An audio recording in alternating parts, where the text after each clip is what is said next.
네, 여러분 잘 쉬었습니까? 자, 우리 이어서 2차시 수업을 하겠습니다. 자, 교수님이 1차시에서 언급했던 것이 자, 바로 어, 자, 뉴턴 제3법칙과 관련이 있는 자, 작용 반작용의 법칙이죠. 자, 이것과 관련이 있는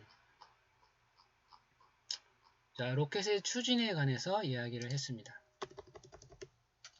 자, 로켓의 추진. 자, 그래서 이 로켓의 추진을 좀 보겠는데요. 어, 자, 여러분, 이번에 우리나라에서 그 쏘아 올린, 자, 로켓, 여러분들 이제 다 알고 있죠? 바로, 이거, 바로, 어, 누리호입니다. 자, 여기 뭐, 우리 자체 기술력으로, 발사시켰다는 것을 알 수가 있는데, 여기 보면 이제 한국 항공우주연구원이라는 글씨도 보이고, 자, 뭐 현대중공업, 자, 우리나라 이제 기업체죠. 자, 여기 보면 대한민국이라고 써 있습니다. 자, 이제 우리나라도 이렇게 우주에 관한 관심을 가지고 있으며, 이제 로켓을 자체 기술력으로 발사할 수 있는 능력을 가진 국가가 되었습니다. 앞으로 우주를 향한 과학기술은 더 발전이 되겠죠. 왜냐하면 우리가 바로 우주에서부터 왔기 때문입니다. 우리의 몸이나 우리의 신체도 우주에서 만들어진 물질들로 구성되어 있다는 것이죠. 자, 근본적으로 우리가 우주를 관심을 가지는 건 당연한 것이라고 할 수가 있겠어요. 자, 방금 여러분들에게 뭐 어쨌든 얘기했던 것은 바로 이 로켓을 하늘로 쏘아 올리기 위해서는 자, 이렇게 추진력을 바로 이 지표면에서 분사를 하는 이런 그 추진력이 필요하다는 겁니다. 그러면 그 반작용으로 이런 무거운 로켓이 하늘로 올라가는 것이죠.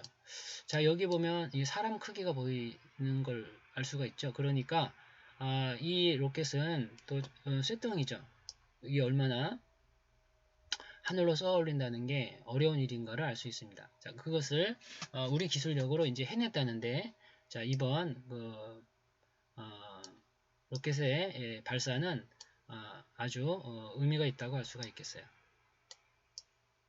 자, 이 로켓도 마찬가지입니다. 여러분 그 아인슈타인의 에너지 질량 등가 공식을 알죠? MC 스퀘어라는 식인데, 자, 이 식이 바로 핵폭탄의 원리입니다. 작은 질량으로 엄청난 에너지를 만들 수 있다는 것인데, 그렇습니다. 바로 이 과학기술은요, 좋은 데 사용할 수도 있고 나쁜 데 사용할 수도 있어요. 자, 이런 핵의 원리를 우리가 나쁜 데 사용하면 전쟁이 되지만 좋은 데 사용하면 이 원자력 발전이 될 수가 있는 것이죠. 물론 이제 원자력 발전에 문제점이 드러났기 때문에 이제 요즘은 청정 에너지, 소위 태양열 발전이라든지 아니면 풍력 발전으로 이런 자연환경적인 방향으로 또 전환하는 그런 경향을 보이고 있습니다. 마찬가지입니다. 이 로켓도요. 우리가 이렇게 대한민국에서처럼 이렇게 하늘로 쏘아 올리는 이런 로켓은요. 우리가 과학 발전을 위해서 사용하는 것이지만 이것을 만약에 각도를 누여서 뭐 다른 나라를 향해 발사한다면 이것은 전쟁용이 되는 것입니다. 자, 우리 인간의 그 마음을 어떻게 갖느냐가 사실 굉장히 중요한 문제라고 할 수 있어요. 물론 이것뿐만 아닙니다. 나노 입자랄지 이런 작은 입자들도 우리가 생각해 보면 우리의 마음가짐이 얼마나 중요한지를 알 수 있습니다. 왜 그러냐면 나노 입자라고 하는 것은 인체를 뚫고 들어갈 수 있을 정도로 작습니다. 자, 이것을 어떻게 다루느냐는 이제 인간 생명의 문제와 연결이 됩니다. 그렇기 때문에 중요한 것이고 뿐만 아니죠. DNA를 조작한다든지 이런 것도 우리가 잘 사용하는 경우에는 긍정적인 면도 있지만 이걸 잘못 사용하는 경우에는 부정적인 영향이 있거든요. 따라서 사실 이런 과학이라고 하는 것에 항상 우리가 생각해 둬야 될 것이 바로 이런 철학적인 윤리적인 문제가 결부된다는 것입니다. 따라서 이 과학하는 사람이라도 바로 그런 문제를 항상 염두에 두고 우리가 커뮤니케이션을 해야 한다는 걸 알 수가 있어요. 우리가 배우는 이 자연과학 그 이외에 무슨 공학 이런 과학기술들은 철학이나 인문학과 동떨어진 것 같지만 사실 우리가 크게 보면 다 이렇게 협업을 해서 서로 소통을 해야 한다는 것을 알 수가 있습니다. 그러므로 우리는 이런 과학적인 것을 배우는 것도 중요하지만 그 이외에 철학이나 인문학 같은 그런 분야들도 동시에 우리가 이해하고 서로 간의 상호 관계를 이해할 정도는 우리가 알고 있어야 한다 라는 것을 교수님은 얘기합니다. 너무 이렇게 생각이 한쪽에만 치우쳐 있는 것은 그렇게 옳지는 않습니다. 자, 어쨌거나 이렇게 우리나라도 이제 자체 기술력을 가지고 있다라는 것을 그만큼 발전했다라는 것을 좀 이야기를 합니다. 자, 그러면 과학을 좀 더 얘기를 해보겠습니다. 자, 그래요. 그래서 자, 이런 식이 있습니다. 방금 교수님이 이제 로켓 분사식이라고 그랬는데 그렇습니다. 이렇게 로켓을 이제 해석하는 식입니다. 자, 이 과정이 있겠지만 그것은 시험에 안 낼 거고요. 결과만 보겠습니다. 자, 이 식의 의미는 무엇이냐면 자, 질량이 변화할 때 자, 질량의 어떤 변화는 곧 연료가 소모된다는 것이죠. 그러면 그에 따라서 속도의 변화가 생긴다는 것입니다. 바로 이것이 로켓의 추진식입니다. 자, 여기서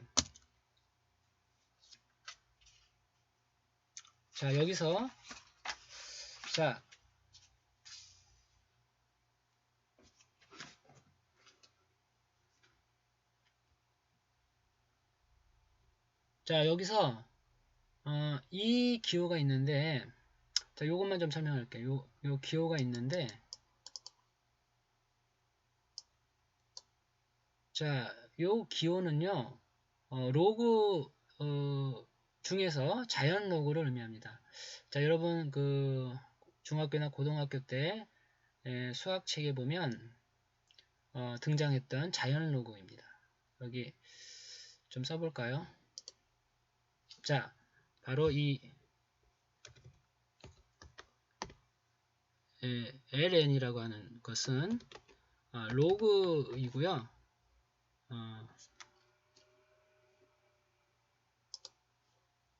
이 중에서 자연 로그를 간략히 표현한 거라고 생각하면 되겠어요.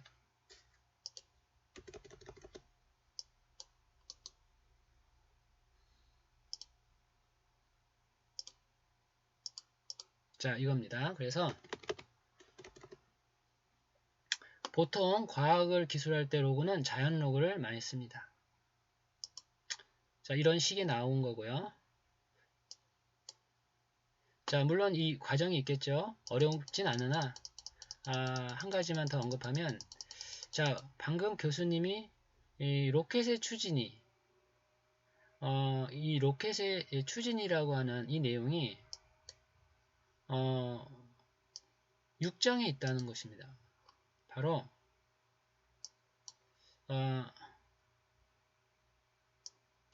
운동량과 충격량 혹은 충돌이라는 이 주제 아래에 있는데 그 이유가 뭐냐면 바로 이 로켓의 추진이라고 하는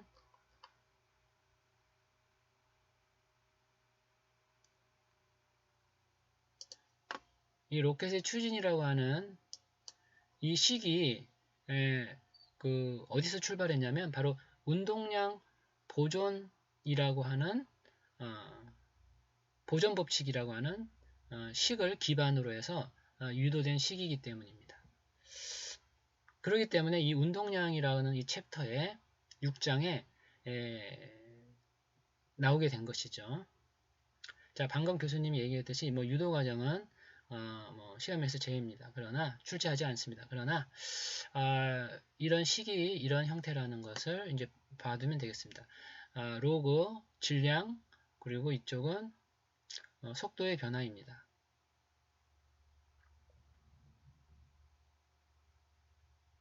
자, 여기서 VE는 여기 말하는 것처럼 상대 속력이라고 그랬죠.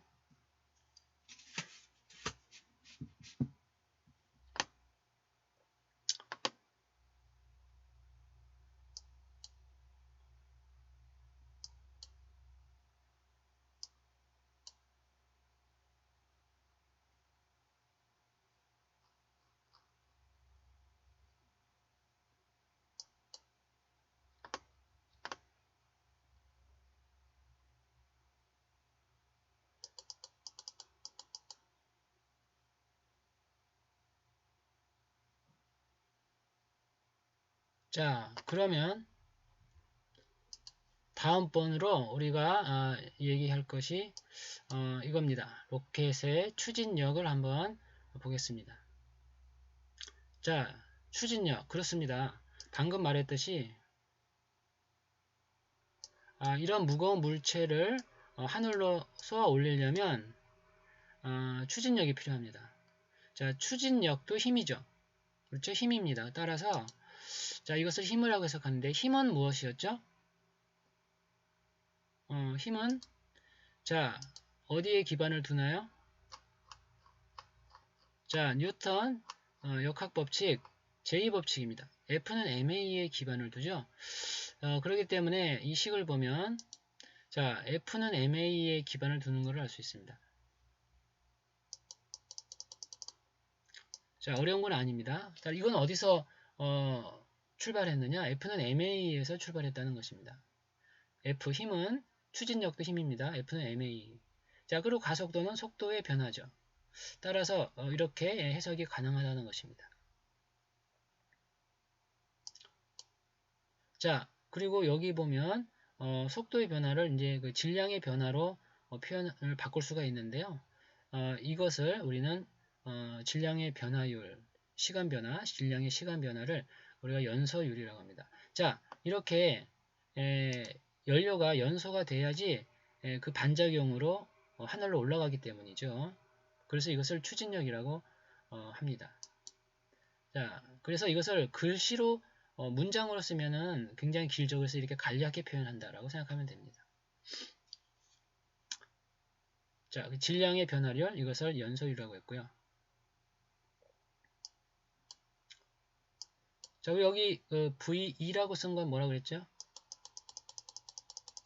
자, 여기 V2라고 쓴 거는 상대 속력이라고 그랬어요. 자, 뭐든지 상대적인 것이죠. 여러분이 이제 자동차를 운전을 이제 할 경우를 생각해 봅시다. 그러면 두 물체가 똑같이 100km로 달린다고 생각해 봅시다. 그러면 둘 사이에는 상대 속력이 0인 것이죠. 그렇죠? 그런데 만약에 한 물체가 한 자동차가 100km로 달리는데 옆에 있는 자동차가 예를 들어 뭐 150, 200으로 달린다고 해봅시다. 그러면 200이라고 해볼까요? 그럼 한 자동차는 100km로 달리고 한 자동차는 200km 달린다면 둘 사이의 상대 속력은 100km가 되는 것이죠. 바로 이런 속력을 얘기합니다. 이게 상대 속력이에요.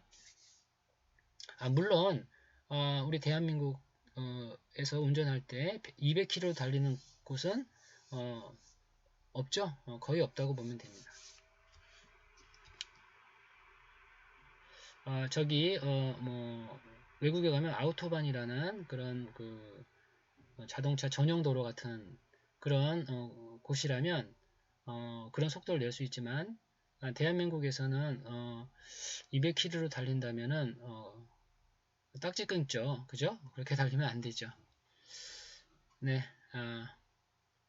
교수님이 아는 상식은 이제 그 정도인데요. 자, 어쨌거나 보겠습니다.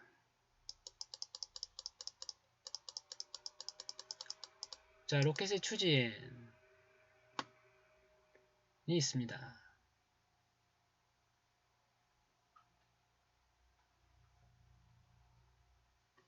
그리고 자, 추진력에 이런 형태의 식이 있다. 라고 여러분들에게 설명하겠습니다. 자,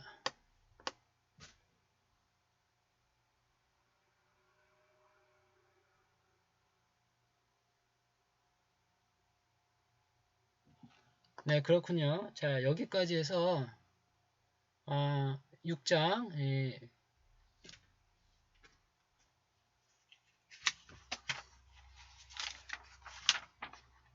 네, 6장 내용을 다 보았습니다. 여기까지 해서 이제 마무리가 됐습니다.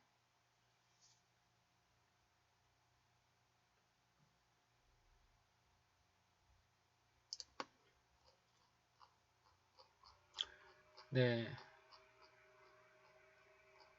로켓의 추진까지 이제 살펴봤습니다.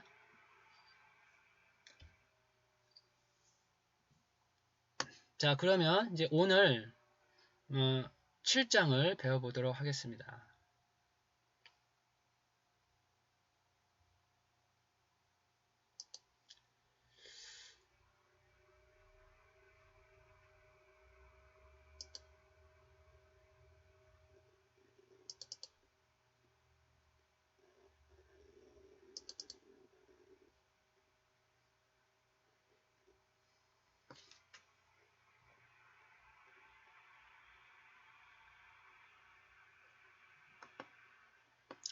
네, 7장 제목입니다.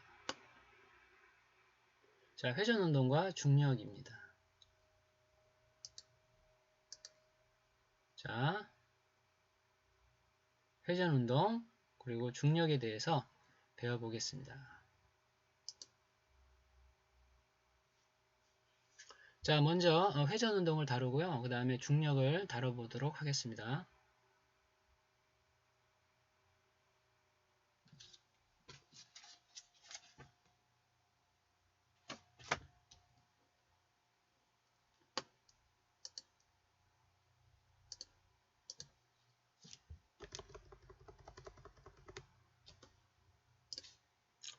자, 7장 회전운동과 중력. 자, 먼저 회전운동입니다.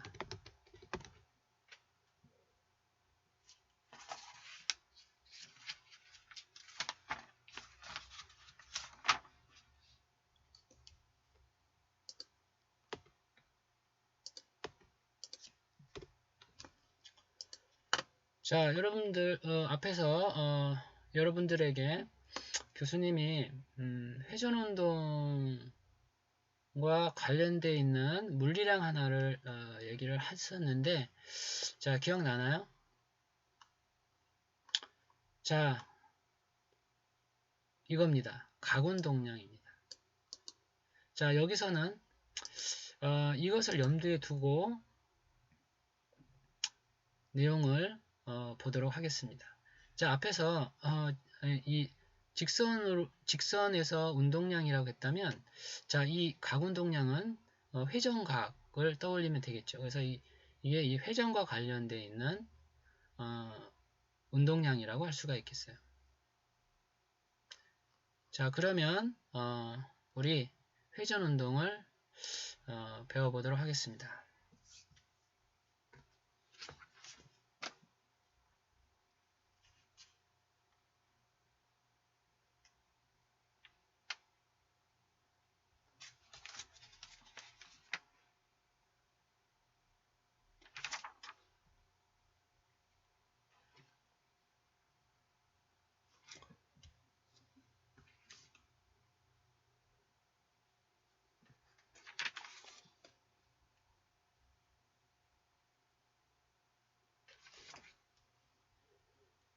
자, 회전운동 배워보겠는데요. 자, 회전운동과 중력. 자, 회전운동 먼저 배워봅니다. 자, 교재 교환을 보겠습니다. 자, 먼저 회전과 관련되어 있는 물리량들이 있어요. 우리 앞에서 배운 내용들이 있었는데, 자, 우리가 무엇을 배웠냐면, 자, 우리 그 직선 운동에서 우리가 배운 물리량 중에, 자, 직선 운동이라고 합시다. 자, 뭐가 있었냐면 위치가 있었고,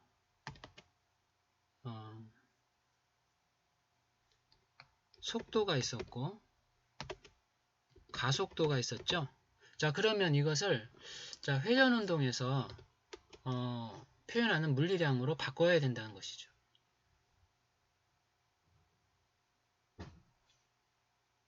자, 보겠습니다. 바로 그것이 뭐냐면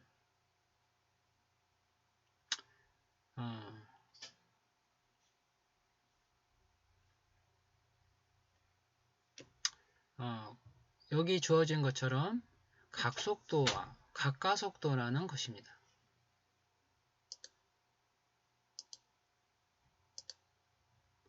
자, 그래서요. 자, 위치도요. 이 회전각을 고려해서 회전에서는 각위치 혹은 각변이라는 표현을 씁니다. 자, 여기서 위치 그리고 하나 더 쓰자면 변위가 있는데, 자, 이런 것들을 회전에서는 어떻게 쓴다고요? 자, 이렇게 바꿔준다 이거죠.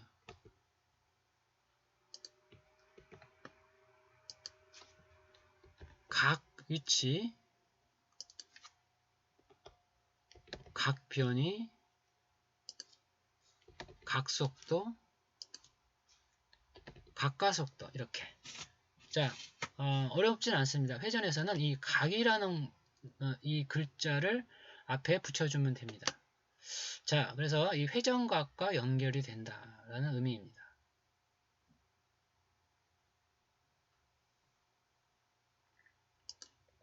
그렇죠? 이렇게 회전의 물리량으로 바꿔야 됩니다. 자, 그러면 각위치는 뭐냐? 뜻밖에도 이 각도 세타가 각위치라는 해석을 갖고 있다. 라는 것입니다. 우리가 수학에서 이 세타를 이 물리학을 기술할 때 각위치라고 표현하고요. 그 다음에 이 각도의 변화가 있죠? 자, 여기 보면 자, 각도의 변화가 있죠? 자, 이 각도의 변화가 각변위입니다. 마치 위치 x1, xi와 xf의 변위를 델타 x라고 했던 것처럼 각변이라고 해서 델타 세타라고 쓴다는 의미이죠. 단위는 라디안이었습니다. 보통 생략을 하는 경우가 많죠. 단위를 쓸 때. 자, 그림으로 보면 좀 더 이해가 되겠죠? 자, 이겁니다.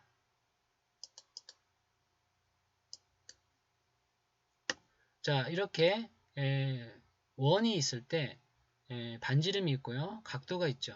이때 이 각도가 세타입니다. 자, 그리고 자, x축 기준선을 정해두면 여기서부터 회전한 각도 변화, 이것을 세타라고 하죠. 자, 각도 세타.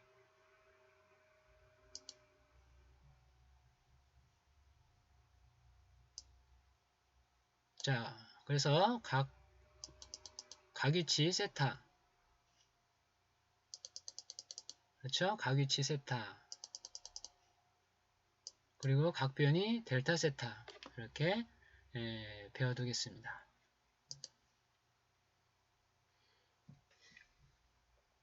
자, 그림으로 보면 이렇죠? 각도의 변화.